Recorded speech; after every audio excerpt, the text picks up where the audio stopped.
Εδώ έχω 600 κάτι τεστοστερόνη. Εδώ έχω 3.200 τεστοστερόνη.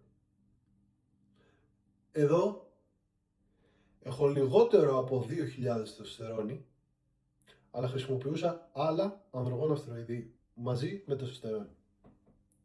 Και εδώ είμαι υπογοναδικός. Έχω 250 τεστοστερόνη, παρόλο που έκανα προπόνηση και παρόλο που έκανα διατροφή. Πού θέλει να καταλήξει αυτό το βίντεο? Γιατί για τα πάντα πλέον σας φταίει η τεστοστερόνη.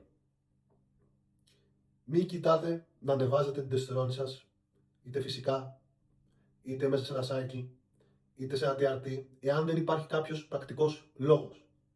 Δεν είναι τόσο αναβολική όσο νομίζετε. Εάν είστε καλά, αν έχετε normal τεστοστερόνη, δεν χρειάζεται να ψάχνετε το μαγικό ματζούνι που θα σας το ανεβάσει κι άλλο. Όπως ξαναείπα, εδώ έχουμε 600 τεστοστερόνη, εδώ έχουμε 3.200 τεστοστερόνη και εδώ έχουμε λιγότερο από 2.000 τεστοστερόνη, αλλά με άλλα ανδρογόνα στεροειδή. Και αυτό είναι υπογοναδικός. Εδώ έχουμε πρόβλημα. Αν έχεις μια normal τεστοστερόνη, το θα την πας από το 600 στο 630, δεν θα σου κάνει απολύτως τίποτα.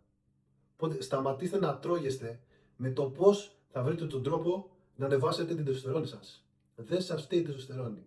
Βρείτε έναν τρόπο να δουλέψετε πραγματικά και σταματήστε να ψάχνετε τρόπους να ανεβάσετε την τεστοστερόνη σας. Δεν θα κερδίσετε απολύτως τίποτα.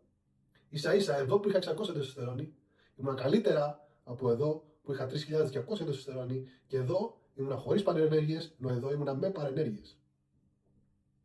Δεν είναι το παν η τεστοστερόνη.